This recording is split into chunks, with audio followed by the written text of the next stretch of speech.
वैराग येथे छावा संघटनेचा पदाधिकारी मेळावा संपन्न. अखिल भारतीय छावा संघटनेचा पदाधिकारी मेळावा वैराग येथे संपन्न झाला. वैराग येथील हॉटेल चंद्रदीप फंक्शन हॉलमध्ये पदग्रहण सोहळा पार पडला.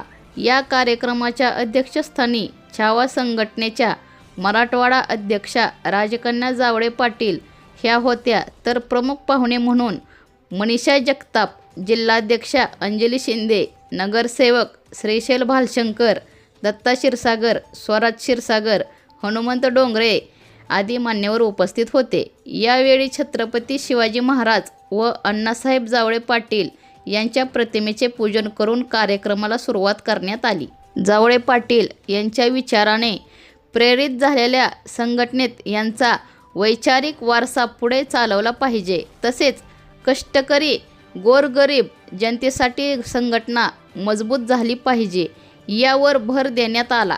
कार्यक्रमाचे सूत्रसंचालन नानासाहेब क्षीरसागर यांनी केले, तर आभार ज्ञानेश्वर जाधव यांनी मानले. तर यावेळी प्रमिला झोंबाडे जिल्हा उपाध्यक्षा, कोकिळा जंगले महिला अध्यक्ष बार्शी, अनिल खेंदाड अध्यक्ष वैराग ग्रामीण, काकासाहेब आवारे उपाध्यक्ष बार्शी, उदय शिंदे युवा अध्यक्ष बार्शी, विकास क्षीरसागर संघटक बार्शी, लहू टेकाळे अध्यक्ष माडा, श्रीकांत जाधव उपाध्यक्ष माडा, तानाजी सोनार अध्यक्ष उत्तर सोलापूर यांची निवड करण्यात आली.